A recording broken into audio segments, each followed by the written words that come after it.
Assalamualaikum warahmatullahi wabarakatuh. Saya Lutfi Abdul Beradian dan di sini saya ingin menjelaskan jenis-jenis karya ilmiah dan juga struktur-strukturnya. Yang pertama ada artikel ilmiah. Dalam konteks jurnalistik, artikel merupakan karya ilmiah yang berisi pendapat subjektif pembuatnya mengenai sebuah peristiwa atau masalah tertentu. Sedangkan menurut sudut pandang ilmiah, artikel dapat diartikan sebagai karya tulis yang sengaja dirancang untuk dibuat dalam jurnal atau kumpulan artikel dengan memperhatikan kaidah penulisan ilmiah dan mengikuti pedoman ilmiah yang berlaku. Yang kedua ada makalah. Makalah bisa diartikan sebagai karya tulis ilmiah yang kajian masalah berdasarkan data di lapangan yang bersifat empiris objektif. Makalah biasanya dipaparkan dalam sebuah seminar berupa presentasi atau bisa juga untuk dipresentasikan di kelas. Adapun beda makalah dengan artikel kimia adalah objek penelitiannya. Makalah disajikan dalam bentuk yang sederhana tapi tetap mengacu pada kaidah tata cara penulisan yang berlaku. Yang ketiga ada paper. Paper merupakan satu di antara jenis karya ilmiah yang populer di kalangan mahasiswa. Tak jarang dosen memberikan tugas kepada para mahasiswanya untuk membuat paper. Konten yang disajikan paper hampir mirip dengan artikel ilmiah. Bedanya, dalam paper tidak ada tata cara penulisan tertentu seperti bab dan subbabnya. Paper biasanya hanya terdiri atas beberapa halaman saja. Yang keempat ada skripsi. Skripsi erat kaitannya dengan mahasiswa semester akhir. Pasalnya, jenis karya ilmiah tersebut digunakan sebagai syarat wajib untuk lulus jenjang strata 1 dan mendapat gelar sarjana atau S1. Penulisan skripsi biasanya dilakukan untuk akhir masa studi. Hampir sama seperti artikel ilmiah, penulisan skripsi harus didasarkan teori dari para ahli. Secara lengkap, penulisan karya ilmiah ini berupa pengujian suatu teori yang diterapkan pada suatu permasalahan yang dipilih oleh penulis. Hasil penulisan biasanya berupa analisis maupun pembuktian yang berhasil ditemukan oleh penulis. Analisis yang ditulis dalam skripsi dibedakan menjadi dua metode penelitian, yaitu penelitian kualitatif dan kuantitatif. Yang kelima ada tesis. Tesis merupakan jenis karya ilmiah yang hampir mirip dengan skripsi. Bedanya, tesis diperuntukkan mahasiswa pasca sarjana sebagai syarat wajib untuk menyelesaikan studi dan mendapatkan gelar magister. Jika skripsi ditulis berdasarkan pendapat subjektif dilandasi teori yang berlaku, tesis ditulis dengan menyajikan analisis lebih mendalam menggunakan teori. Tak hanya itu, tesis juga bisa berupa pembuatan produk baru seperti media pembelajaran atau semua hal yang berkaitan dengan jurusan yang dipilih. Yang keenam, disertasi. Dalam jenjang pendidikan perkuliahan ada 3 strata, yaitu strata 1 alias S1, S2, dan strata 3 yakni S3. Jenjang S1 dan S2 secara beruntun diwajibkan untuk menciptakan karya ilmiah berupa skripsi dan tesis. Sementara bagi mahasiswa program S3 diwajibkan menyusun disertasi untuk meraih gelar doktor yang bisa disingkat GR. Gelar negeri gelar ini merupakan predikat internasional yaitu PhD.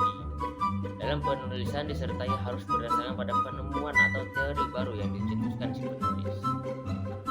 Selanjutnya saya akan menjelaskan tentang kerangka dalam karya tulis ilmiah. Yang pertama ada pendahuluan yang berisikan 1. Latar belakang. Latar belakang menjelaskan alasan mengapa masalah dalam suatu rencana penelitian harus diteliti, pentingnya permasalahan tersebut, serta membahas pendekatan yang akan digunakan dalam penyelesaian masalah. Yang kedua, perumusan masalah. Biasanya bentuknya ada beberapa pertanyaan, letaknya di awal karya tulis ilmiah, tepat setelah penjelasan latar belakang dalam karya tulis. Pertanyaan tersebut adalah permasalahan yang akan dibahas nantinya dalam karya ilmiah. Yang ketiga, tujuan dan manfaat. Tujuan penelitian ini merupakan rumusan kalimat yang berisi keinginan penulis untuk memperoleh jawaban atas permasalahan penelitian yang diajukan. Misalnya, tujuan penelitian adalah agar pembaca dapat mengerti dan memahami cara memilih calon presiden dan wakil presiden dengan benar saat pemilu.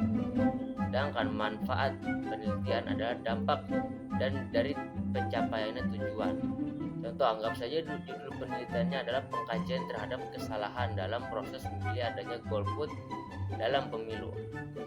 Dengan dicapainya tujuan penelitian seperti disebut di atas, maka manfaatnya adalah masyarakat dapat memilih dengan cara yang benar dalam pemilu dan mengurangi jumlah golput dalam pemilu. Contoh sederhananya seperti itu. Yang keempat, metode penelitian. Metode penelitian merupakan tata cara yang dilakukan dalam rangka untuk mengumpulkan informasi atau data serta melakukan pengkajian terhadap data yang telah dikumpulkan tersebut.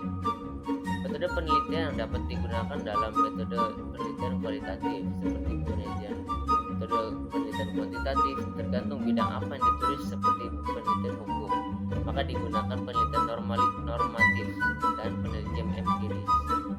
Bab 2 ada tinjauan pustaka, memberi gambaran tentang metode dan teknik yang dipakai dalam penelitian yang mempunyai permasalahan serupa atau mirip dengan penelitian yang akan dilakukan.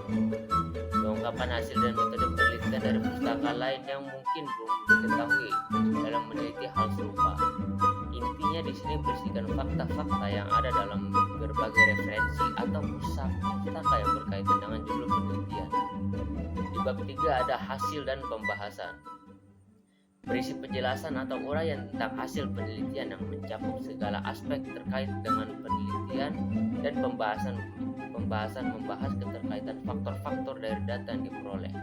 Kemudian menyelesaikan masalah tersebut dengan metode yang diajukan dan menganalisa proses dan hasil penyelesaian masalah. Di bab 4 ada penutup. Pertama ada simpulan. Biasanya berisi jawaban dari rumusan masalah, yaitu hasil penelitian yang diuraikan dalam pembahasan yang diambil intisarinya sebagai sebuah kesimpulan. Kedua ada saran.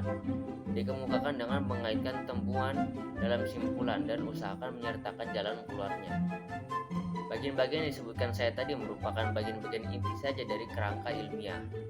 Untuk lebih lengkapnya, karya ilmiah terdiri dari judul, kata pengantar, abstrak, daftar isi pendahuluan yang berisikan latar belakang masalah, rumusan masalah, tujuan dan manfaat metode penelitian.